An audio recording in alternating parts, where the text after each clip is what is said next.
Queridos, queria que você abrisse sua Bíblia em 1 Samuel, capítulo 17. 1 Samuel, capítulo 17. A gente vai, queridos, abordar todo esse capítulo, tá? Mas, evidentemente, a gente não teria, assim, tanto tempo para fazer uma leitura aqui de todo o capítulo e sair esmiuçando versículo por versículo. Então, nós vamos, ao longo da mensagem, a gente vai passear pelo capítulo 17, amém, queridos? Então, eu queria que você deixasse aí a Bíblia aberta. Se você estiver acompanhando por algum equipamento eletrônico, você deixasse ali, aberto, ali, acessado no capítulo 17 de 1 Samuel. E a minha oração é que Deus fale com você. Você veio disposto a ouvir a voz de Deus, sim ou não? Você veio disposto mesmo que Deus fale com você, sim ou não? Então, abre a Bíblia, se desconecta de tudo que está externo, porque Deus separou esse momento para falar com você. Deus reservou esse instante para ministrar o seu coração. Você não saiu de casa à toa. Eu tenho certeza que esse momento é tempo de Deus falar contigo, de forma específica, de forma especial. Amém? Então, nós vamos passear pelo capítulo 17, mas, ao menos para nós aqui darmos início, e como uma forma de enfatizar, dentre tantos versículos do capítulo 17, eu queria que a gente lesse, ao menos inicialmente, 3 deles. 1 Samuel 17, do versículo 45 ao 47. 1 Samuel 17, versículos de 45 a 47. Diz assim a palavra do Senhor. Davi, porém, disse ao filisteu: você vem contra mim com espada, com lança e com dardos, mas eu vou contra você em nome do Senhor dos Exércitos, o Deus dos exércitos de Israel, a quem você desafiou. Hoje mesmo o Senhor o entregará nas minhas mãos. Eu matarei e cortarei sua cabeça. Hoje mesmo darei os cadáveres do exército filisteu, às aves dos céus, aos animais selvagens, e toda a terra saberá que há Deus em Israel. Todos os que estão aqui saberão que não é por espada ou por lança que o Senhor concede vitória, pois a batalha é do Senhor e Ele entregará todos vocês em nossas mãos. Louvado seja o nome de Jesus, amém? Eu queria que você fechasse seus olhos, vamos orar, por mais uma vez, pedir para que Deus fale com a gente, ministre no nosso coração. Meu Pai, nós estamos aqui, Senhor, todos juntos, com um anseio no coração de ouvir Tua voz. Eu peço, Deus, que o Senhor fale com a gente, que cada instante, ó Deus, dessa reflexão, ó Deus, ainda que seja por tão poucos minutos, mas que o Senhor, Deus, possa, de forma especial, ó Deus, aplicar essa palavra às nossas vidas. É assim, Deus, que eu oro e peço, em nome de Jesus, amém. Então, queridos, como eu disse a vocês, nós estamos no meio de uma série. As mensagens anteriores você pode acompanhar, tivemos 2 mensagens anteriores. Uma primeira, onde a gente fez uma introdução, um pano de fundo da história, quando nós falamos sobre o primeiro rei de Israel. O primeiro rei de Israel não foi Davi, o primeiro rei de Israel foi Saul. E naquela oportunidade nós pregamos uma mensagem cujo nome é o caminho de Saul, da unção à rejeição. E ali nós falávamos sobre os erros que Saul cometeu e que implicou naquele que, ainda que tendo sido ungido para o trono, ter sido logo após, por causa da sua desobediência, suas falhas, ter sido ali alijado da sua posição, ter sido ali rejeitado pelo Senhor. E ali abre as portas para essa nova fase, a unção do novo rei. E no domingo passado, nós começamos a falar especificamente sobre a vida de Davi. A mensagem tinha um nome, Davi, esquecido, mas por Deus escolhido. E a gente viu o quanto aquele jovem rapaz, ainda que tendo sido esquecido pela sua família, mas Deus o viu, porque Deus jamais nos esquece, amém, queridos? Deus conhece a cada um de nós, e mesmo que tendo sido desprezado, mesmo que todos pudessem olhar e dizer, puxa vida, daqueles 8 filhos de Jessé, eu nunca imaginaria que fosse justamente Davi o escolhido, mas ele foi. Davi foi ungido rei. E aí você vai ver algo muito interessante. Você vai ver um rei num trono, mas que foi rejeitado. E você vai ver agora um rei ungido, que ainda não foi entronizado. E você vai ver agora, durante toda essa história, até o momento em que Davi de fato será entronizado, mas entre a unção e o trono foi uma caminhada, irmão. Entre a unção e o trono foi um processo. Porque às vezes, querido, aquilo que Deus tem para nós, ainda que sejam promessas das quais podemos de fato arrimar nossa vida, alicerçar nossa vida, mas muitas vezes implica em lutas, em batalhas, em momentos onde ninguém nos vê, e ali Deus vai forjando quem somos, nos preparando para aquilo que Ele tem para as nossas vidas. Às vezes a gente não tem dimensão, mas muita coisa que a gente vai vivendo, que a gente não entende, Deus vai como que costurando ali a nossa história. Deus vai ali meio que entretecendo, sabe, a nossa vida e fazendo com que os seus planos sejam cumpridos. Porque Deus age por intermédio de todas as coisas, para o bem daqueles que o amam, que são chamados segundo o seu propósito. Você crê nisso, querido? Em nome de Jesus. Então nós vamos ver aqui uma história por demais conhecida. Talvez essa seja a batalha mais conhecida de toda a Bíblia. De toda a Bíblia, com certeza, essa história você já ouviu falar. Você pode não ter lido, mas com certeza você já ouviu falar. Porque a batalha mais conhecida da Bíblia, querido, não foi uma batalha entre 2 exércitos, mas foi entre 2 pessoas. Ela acontece em um vale chamado Vale de Elá, a 35 quilômetros aproximadamente a sudoeste de Jerusalém.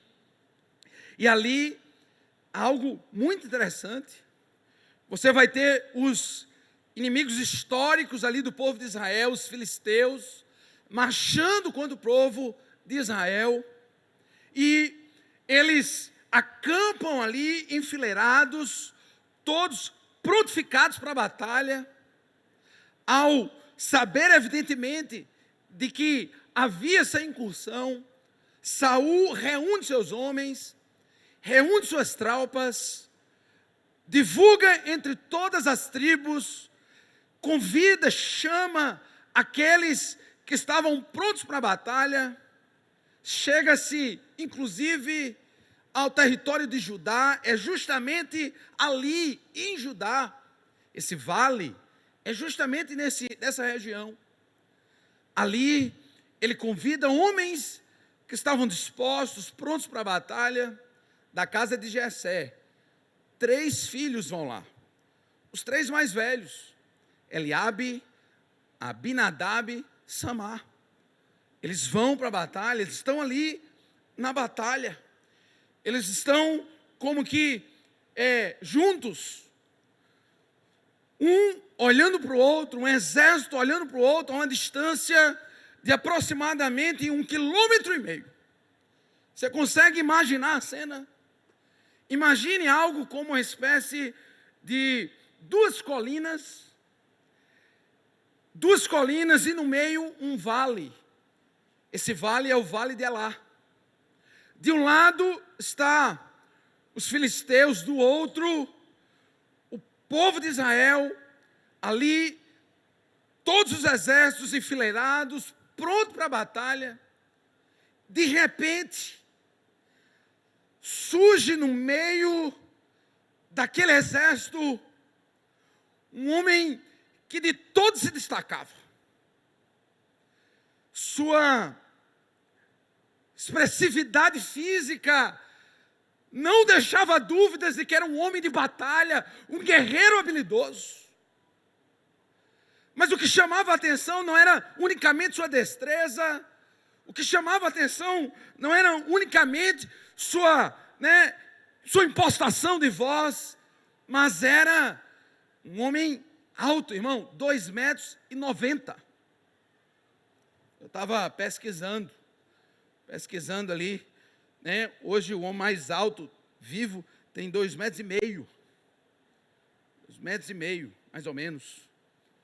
Então, você imagina, um homem de 2,90 m.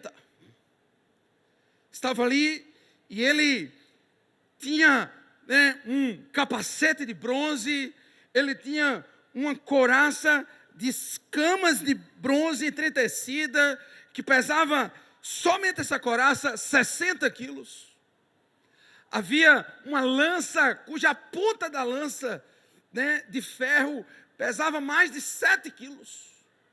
E aquele homem, aquele gigante, ele vai na frente do povo e diz: por que precisamos dessa chacina? Por que precisamos nos degladiar, morrer? Encontrem um homem de vocês, um homem para lutar comigo. Escolha o seu melhor guerreiro. Enfrentemo-nos aqui. E aquele que ganhar, a gente poupa essa chacina. E aquele homem, querido, ele começa a zombar do povo. Porque isso não aconteceu apenas um dia. Imagina, querido, isso aconteceu no primeiro dia, todos impactados por ele. Aconteceu no segundo dia, aconteceu no terceiro dia. Queridos, a Bíblia diz que por um período de 40 dias, de manhã e de noite, aquele homem ia ali à frente, afrontava os exércitos do Deus vivo, ali motejava, zombava deles. Não existe homem aí para me enfrentar. Sabe, queridos, aquele homem de fato tinha uma presença intimidadora. Porque é assim, queridos, que os gigantes se apresentam para a gente. É assim que os gigantes se apresentam para todos nós, atrevidos, arrogantes, insolentes, que tendem muitas vezes a querer nos atemorizar, nos aterrorizar, nos intimidar. Mas sabe, queridos, hoje não é sobre este gigante que eu quero falar especificamente. Mas eu quero falar que existem outros gigantes também, que semelhantemente são atrevidos, que semelhantemente são insistentes. Porque afinal de contas, queridos, gigante é tudo aquilo que parece ser maior que a gente e que aterroriza a gente, que ameaça a gente. Os gigantes, eles revelam nossas fragilidades. Os gigantes apontam e denunciam as nossas fraquezas. Os gigantes, queridos, deixam tão claros a nossa pequenez. Eu quero lhes dizer, querido, que existem ainda gigantes.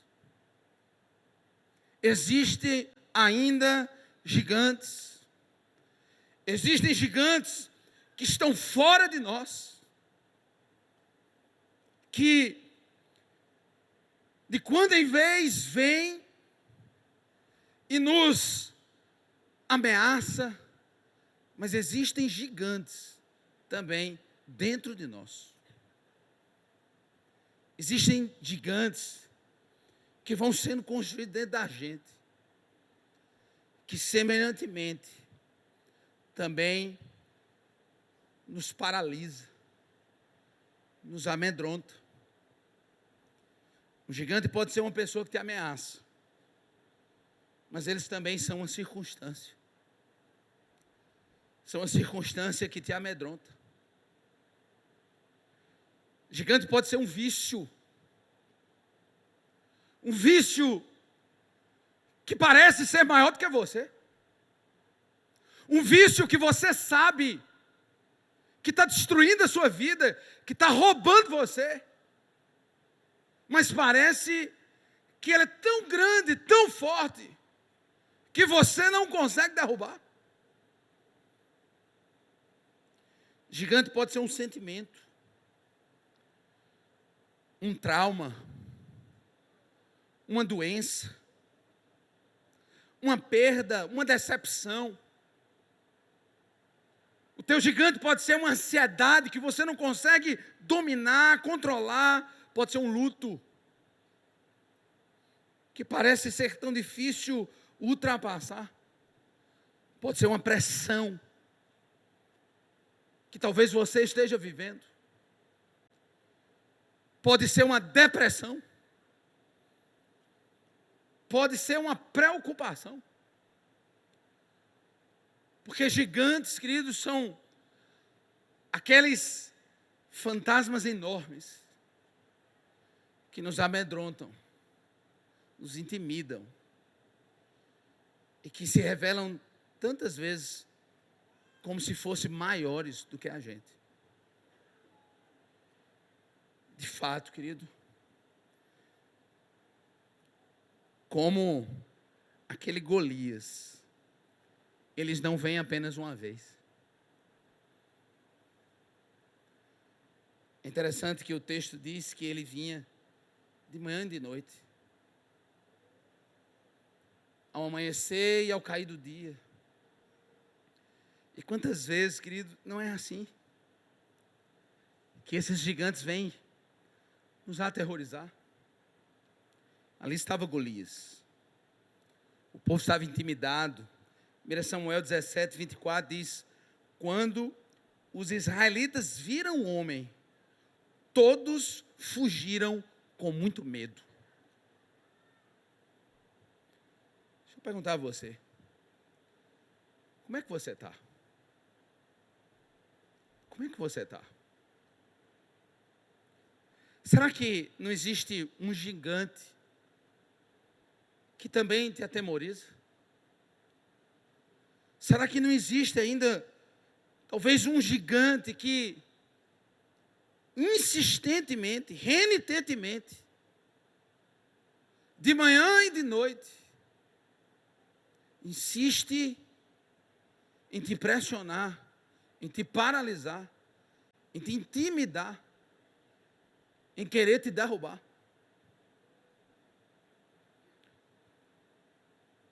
Era assim que o povo estava. Mas olha que coisa interessante. Porque às vezes é assim, enquanto a gente está enfrentando os nossos gigantes, a vida está acontecendo.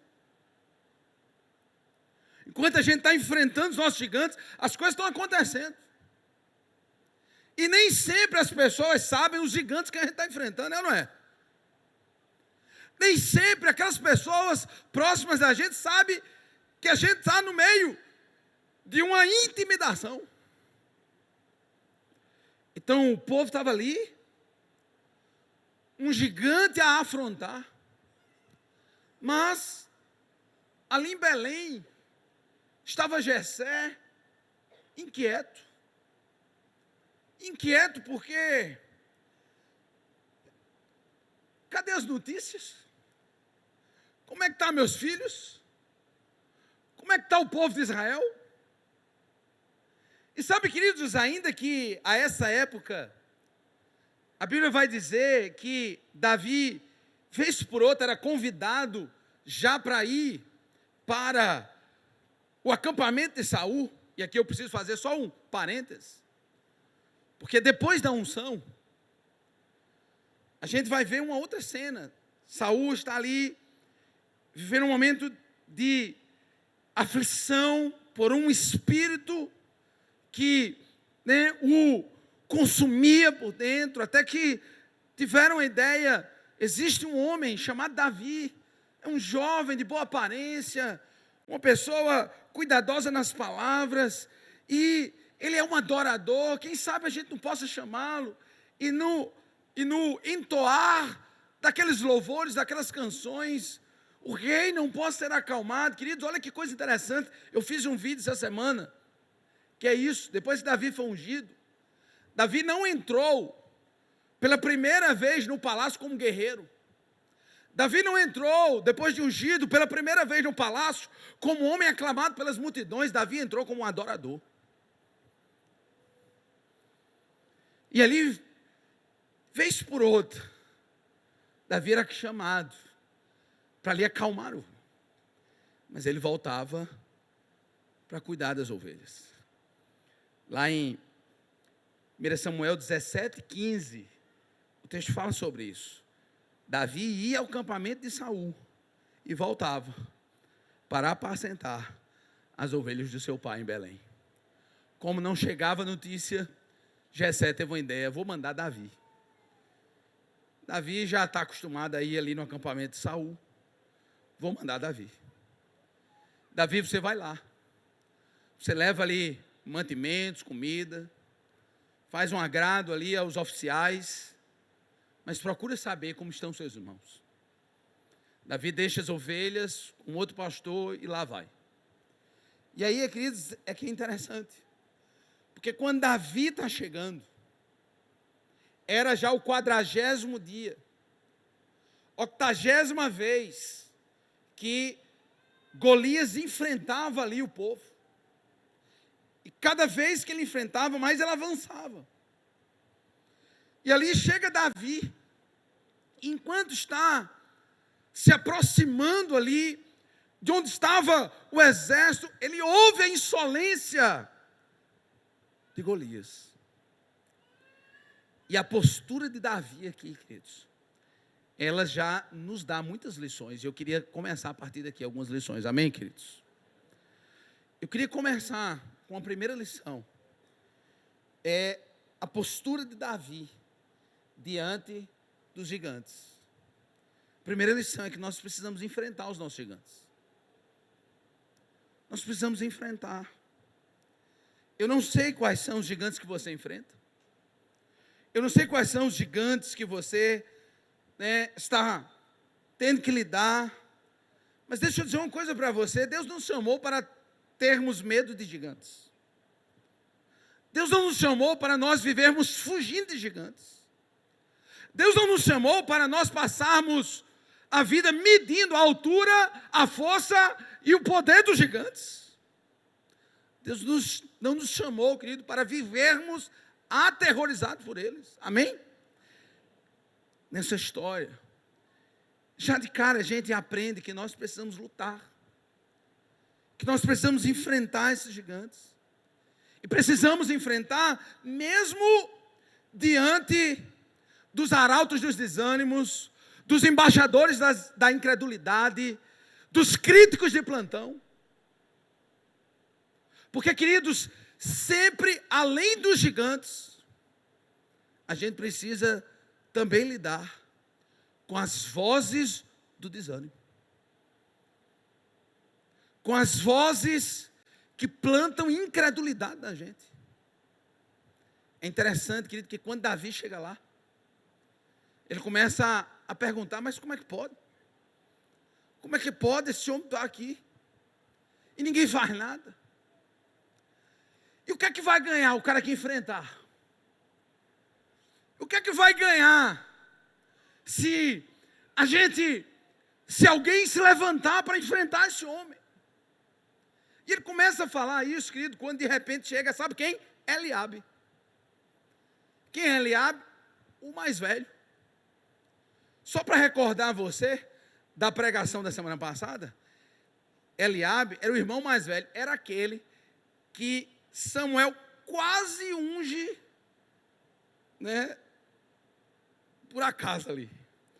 Ele estava de meu amigo, esse homão aí, deve ser ele. Aí Deus vai, porque Deus não vê a aparência, Deus vê o coração. Pois é, era Eliabe. E agora é interessante que agora a gente vai saber um pouquinho do coração de Eliabe. Porque Deus o rejeitou.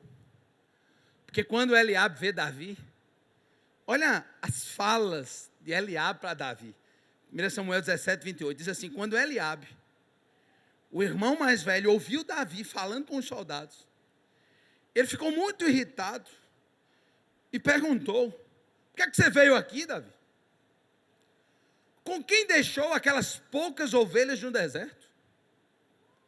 Olha essa parte. Sei que você é presunçoso e como o seu coração é mau.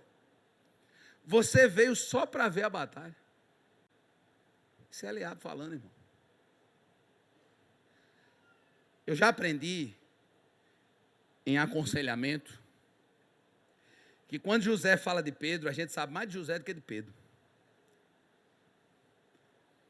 Porque as palavras denunciam a gente.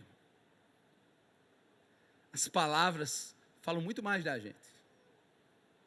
A gente aprende muito mais sobre quem fala quando este fala do que a respeito do outro.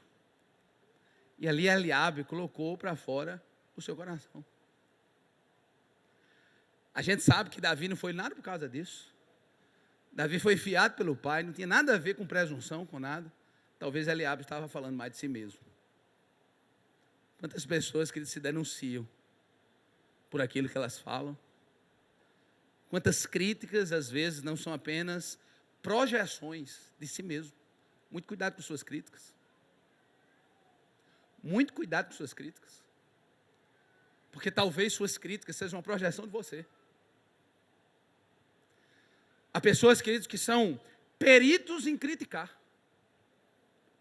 Não constrói nada, mas sabe criticar.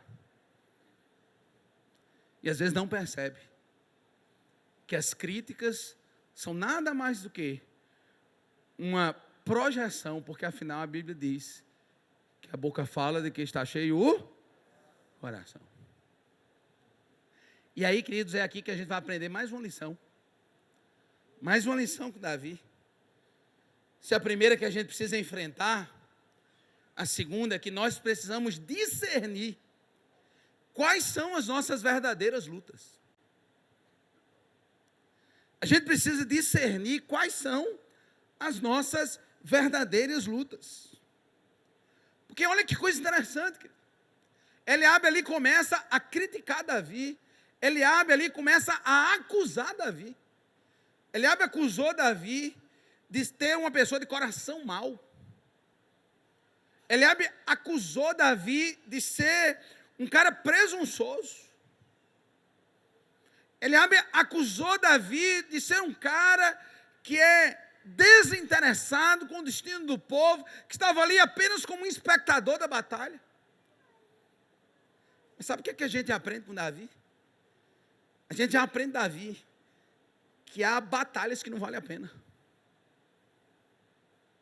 Porque sabe como é que Davi reage àquilo? Olha o que o texto vai dizer, 1 Samuel 17, 29 e 30. E disse Davi: o que é que eu fiz? Sabe que eu não posso nem conversar? Agora preste atenção no versículo 30. Então, olha o que Davi fez. Pegou uma pedra e jogou nele. Ele foi? Não. A primeira, vou testar minha pontaria em Eliabe. Foi isso que ele fez? Não. Não, olha o que ele fez. Ele se virou para o outro lado. Olha que fantástico. Olha que coisa simples. Ele simplesmente se virou para o outro e perguntou a mesma coisa a outra pessoa. Eu gosto na Almeida Revista Atualizada, ele diz, ele desviou-se dele. Irmão, tem luta que a gente não tem que entrar. Tem batalhas que não valem a pena, irmão. Porque a gente precisa discernir de fato de fato, quais são as lutas que valem a pena. Ele não luta com Eliabe, porque Eliabe não era seu inimigo. E aqui, queridos, olha que coisa interessante, às vezes a gente vai ver um casal, vê um momento difícil, e o casal, em vez de se unir para lutar contra o problema, luta um contra o outro. Isso não existe não aqui não, amém não? Não existe não. Mas às vezes é isso. Vem um problema, vem um inimigo, e ao invés da família se unir contra o problema, fica digladiando entre si, uma guerra fratricida. Davi foi atingido? Foi, irmão. Mas escute, aquelas palavras falavam muito mais de Eliabe do que dele. Porque a aprovação de Davi veio do Senhor. A aprovação do coração de Davi veio da boca de Deus, usando um profeta. Sabe que às vezes a gente entra em discussão besta. Sabe que às vezes a gente entra em discussão tola. Sabe que eu fico pensando se Davi estivesse se trocando com Eliabe e o Golias lá. Vocês têm noção disso? Aí vai ficar alguns a favor de Davi, outros a favor de Eliabe, a briga ali e o inimigo lá. Não é assim na vida de muita gente, querido. Tem quantas casas, irmãos, que é assim. Está lá o verdadeiro inimigo, o verdadeiro problema, e a casa dividida. E o casal brigando entre si. E os filhos brigando entre si. Irmão, em nome de Jesus, aprenda a discernir. Aprenda a discernir as lutas que a gente deve entrar. Amém, queridos? Davi sabia que a sua luta não era contra Eliabe. Por mais que, evidentemente, eu não gostasse daquilo. Porque, aliás, querido, a gente precisa entender algo que Paulo escreve aos Efésios. Que a nossa luta é muito mais, querido. É muito mais profunda. Olha que Paulo ensina a igreja de Éfeso: fortaleçam-se no Senhor e no seu forte poder. Efésios 6, 10 em diante. Vistam-se da armadura de Deus para poderem ficar firmes contra as ciladas do diabo. Olha essa parte. Porque a nossa luta não é contra... A nossa luta não é contra pessoas, irmão. Mas contra poderes, autoridades, contra dominadores desse mundo das trevas, contra as forças espirituais do mal nas regiões celestiais. A gente precisa saber quais são as nossas batalhas, sob pena da gente estar se ferindo uns aos outros, ao invés de identificar de fato contra quem lutamos. Quem está entendendo aqui, queridos? Sabe, a primeira coisa, querido, que a gente precisa enfrentar os nossos gigantes, mas a gente precisa saber quem são. Sou pena da gente entrar em lutas que nós não deveríamos entrar. Sou pena da gente se ferir mutuamente, quando na verdade não era isso, não resolve o problema, piora o problema. E aí me chama a atenção quando Davi, ele sai, deixa discutir Eliabe, deixa Deus cuidar no coração de Eliabe, deixa Deus falar com ele, deixa Deus ministrar o coração dele, e ele se vira para outra pessoa, e daqui a pouco, aquela conversa chega aos ouvidos de Saul. Aquela conversa chega no ouvido de Saul, porque a gente sabe que fofoca tem desde que mundo é mundo, a fofoca chega lá. E aí, 1 Samuel 17, versículo 31 a 37, olha o que o texto diz: as palavras de Davi chegaram aos ouvidos de Saul, que o mandou chamar. Davi disse a Saul: ninguém deve ficar com o coração abatido por causa desse filisteu. O teu servo irá e lutará contra ele. Respondeu Saul: mas você não tem condições de lutar contra esse filisteu. Você é apenas um rapaz, ele é um guerreiro desde a mocidade. Davi, entretanto, disse a Saul: teu servo toma conta das ovelhas de seu pai. Quando aparece um leão, um urso, leva uma ovelha do rebanho, eu vou atrás dele, atinjo com golpes, livro a ovelha da sua boca. Quando se vira contra mim, eu pego na juba, é forte, Davi, atinjo com golpes, até matá-lo. teu servo é capaz de matar tanto o leão quanto o urso. Esse filisteu incircunciso será como um deles, pois desafiou os exércitos de Deus vivos. Olha essa parte. O Senhor me livrou das garras do leão, das garras do urso, me livrará das mãos desse filisteu. Davi falou isso com tanta convicção, irmão. Davi deve ter falado isso com tanta veemência. Aquele coração ali, cheio de adoração, talvez tenha transbordado de uma maneira como Saul nunca tinha visto.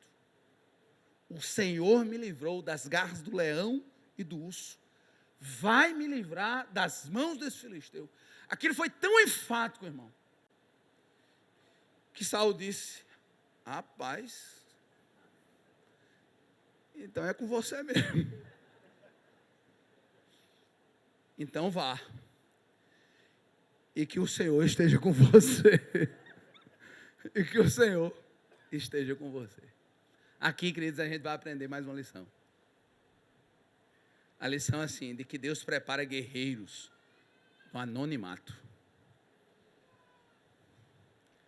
Deus prepara guerreiros no anonimato. Davi não começou sua jornada, irmão, no campo de batalha, mas nos campos de Belém, cuidando de ovelhas. Ali, no ordinário da vida, na labuta do dia a dia, ele lutou as batalhas que ninguém viu. E sabe, queridos, as lutas que ninguém vê são as experiências, são as referências que nos capacitam a enfrentar cada novo desafio. Deixa eu dizer uma coisa a você, querido. Deus nunca desperdiça experiências. Deus nunca desperdiça. Deus usa nossas lutas ocultas, nossas dores secretas, nossas batalhas pessoais para nos preparar. Nada é desperdiçado no plano e no propósito divino. Sabe, queridos, por trás da vida de cada um de vocês, há histórias para serem contadas. Aqui, queridos, não há apenas pessoas sentadas em bancos, existem histórias de lutas, de dores, de enfrentamentos da vida, é ou não é, queridos? De enfrentamentos do dia a dia, do cotidiano, as lutas que nos saem no jornal, as batalhas, queridos, que não aparecem nas redes sociais. E escute, querido, é disso, das batalhas que ninguém vê, que se foge a vida. E é ali, querido, que Deus vai se manifestar para você. Sabe, queridos, às vezes a gente é muito fantasioso quanto ao mover de Deus. E Deus, querido, age nas pequenas coisas de cada dia. A provisão do Senhor se manifesta, querido, sabe, naquele maná de cada dia, naquela porta que se abre. O cuidado de Deus, querido, se manifesta na sua vida, querido, nos livramentos que Ele já te deu. A gente falava, eu acho que foi na sexta, sobre livramentos que são tão grandes que a gente nem vê. Tem livramentos que Deus te deu que você nem viu. Tão grande foi o livramento. Tem batalhas que a gente enfrenta, irmão, que você não tem noção do quanto aquilo vai trabalhando na vida da gente. Quando Davi chegou ali diante de Saul com intrepidez, e ele diz, usando as referências da sua vida com Deus: eu já passei lutas que ninguém viu. Eu já enfrentei batalhas que ninguém me deu crédito. Eu já enfrentei leões, ursos, e ninguém percebeu. Mas Deus estava ali comigo. Deus estava batalhando comigo. Deus estava me dando vitória. Você é capaz de lembrar de batalhas que Deus venceu com você? Você é capaz disso, querido? Você é capaz de olhar, voltar um pouquinho para trás e ver as tantas e quantas vezes Deus já se mostrou fiel na sua vida. Queridos, isso são referências, experiências, que são balizadoras, para a gente olhar para frente e lembrar que Deus, Ele é fiel, amém? Ele é fiel. Nele não há mudança, nem sombra de variação. Ele diz assim, o Deus estável, fiel, em que eu posso confiar. Quando eu cuidava daquelas ovelhas, é o Deus que vai cuidar de mim. É interessante que Davi não se arvora em suas habilidades e capacidades. Davi arvora-se no cuidado do Senhor. Sabe, eu já contei a vocês um dos livros que estou lendo, né? E relendo nessa série, é um de Charles Swindoll, quando fala sobre os heróis da fé, e ele tem um livro dedicado só a Davi. E aí ele vai falar sobre o método de Deus para treinar seus servos. E ele diz, é esclarecedor ver a maneira como Deus treinou Davi para o papel da liderança. O seu campo de treinamento foi solitário, obscuro, monótono e real. E aí ele começa a falar sobre essas 4 disciplinas, no qual Deus treina e equipa os seus líderes servos. Ele diz, Deus treinou Davi na solidão, porque ele precisava aprender sozinho lições de vida, antes de poderem ser lhe confiadas responsabilidades e recompensas perante o público. E aí me chama a atenção uma observação que ele faz. Se você não consegue ficar sozinho consigo mesmo, é porque você tem conflitos profundos, não resolvidos na sua vida. Se você não é capaz, querido, de enfrentar também, sabe, suas próprias realidades, ter seus momentos sozinho, é porque você sabe que existem conflitos ali que precisam ser resolvidos. Talvez há um gigante a ser vencido dentro de você. Davi cresceu na obscuridade, longe dos aplausos, na monotonia e na realidade de uma vida simples. Porque foi na fidelidade das suas tarefas diárias e rotineiras, aparentemente insignificantes, que Deus construiu o caráter de Davi. O que parece pequeno e irrelevante, querido, na sua vida, são, na verdade, aquilo que Deus está usando para tratar em você. É o cuidar de ovelhas de Davi. É suas lutas diárias. São suas lutas diárias. É o orar sozinho em casa. Faz quanto tempo você não faz isso? É você buscar estudar a Bíblia sem plateia. Porque é um desejo do seu coração, ter um encontro com o Senhor. Faz quanto tempo você não faz isso, querido? Faz quanto tempo, querido, que as portas da sua casa se fecham, do seu quarto se fecham, para um único espectador da sua vida, o Senhor. Onde você se derrama na presença dEle e diz, Senhor, é contigo que eu quero crescer. É sob os teus olhos que eu devo estar.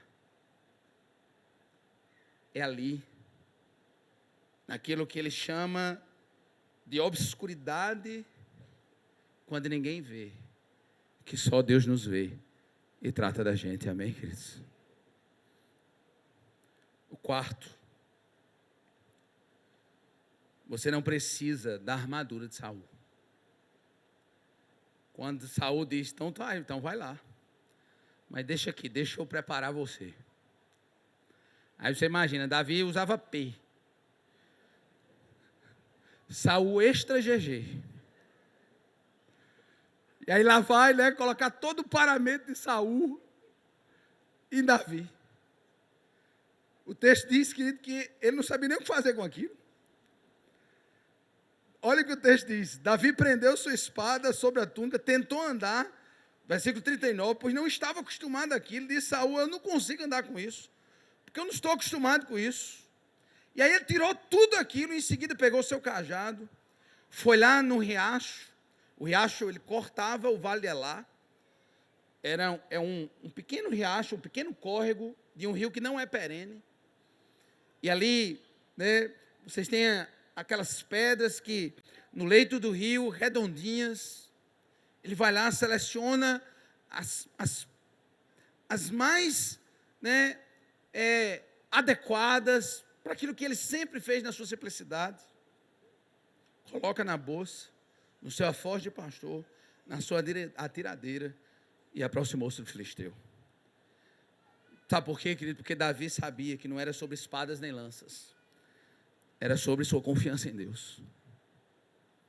É por isso que ele diz no versículo 47, todos que estão aqui saberão que não é por espada ou por lança que o Senhor concede a vitória, pois a batalha é do Senhor e Ele entregará a todos na sua mão. Sabe por isso, quantos hoje querem enfrentar seus gigantes com as armaduras erradas? Quantas pessoas que querem enfrentar gigantes com uma religião sem relacionamento com Deus? Davi tinha um trono, tinha as armas, tinha tudo, só não tinha Deus. Saul, perdão, a gente vai corrigindo ali. TDAH vai, né? Eu troco aqui, vocês trocam aí. Tem gente, querido, que quer enfrentar os gigantes da vida como religião e não relacionamento com Deus. E é uma coisa completamente diferente, irmão. Tem gente, irmão, que quer enfrentar com moralismo, mas não um encontro transformador com Jesus. Tem gente, irmão, querendo enfrentar os gigantes da vida com filosofias humanas, com rituais vazios. O que Davi tinha era experiência com Deus. O que Davi tinha era histórias com Deus. É o que nós precisamos, queridos, acima de tudo. Histórias dele com Deus. Não histórias emprestadas. Sabe, queridos, eu gosto muito de ouvir testemunho. Amém, não? Eu gosto muito, estimula a gente, é ou não é? Às vezes a gente se empolga, porque a gente vai fazendo assim as conexões, né ou não é? Mas escuta, quando é que você vai contar o seu testemunho? Quando é que você vai falar sobre as coisas que você tem vivido com Deus? Quando é que você vai abrir o seu coração e vai dizer, sabe, um dia eu tive um encontro com o Senhor e Ele mudou tanto a minha maneira de enxergar a vida. Um dia eu estava passando por um processo de destruição na vida, o Senhor entrou e mudou tudo. Porque essa história que não é sobre Davi, lembra quando eu comecei essa série? É sobre o filho de Davi, é sobre o rei, o Senhor de Davi. Essas palavras, queridos, não é sobre Davi, é sobre o Deus de Davi, disponível a mim e a você. E sabe, queridos, é essa relação que há um anseio no meu coração para falar com você. Eu sei que gigantes existem, e eles são diversos, mas existe um caminho para nós lidarmos com ele, e esse caminho é o Senhor, sempre foi ele. E não adianta, queridos, histórias emprestadas. Você precisa ter seus encontros, ter seus momentos com o Senhor. Sabe, ter os momentos onde você saiba, foi Deus que ministrou a minha vida. Faz quanto tempo, irmão, que você não tem algo para contar sobre isso? Sabe, a última lição é que a maior vitória já conquistada, ela sempre será conquistada no nome do Senhor Jesus. Quando Davi vai lá, ele não foi com funda não, irmão. Ele disse, eu vou para ti em nome do Senhor dos Exércitos. Você vem contra espada, com lança e com dardos, mas eu vou contra você em nome do Senhor dos Exércitos. Escute, Deus é muito maior do que qualquer gigante que você vai enfrentar na sua vida. Mas olha para cá, a vida da gente reserva muitas batalhas, muitos gigantes ao longo da história.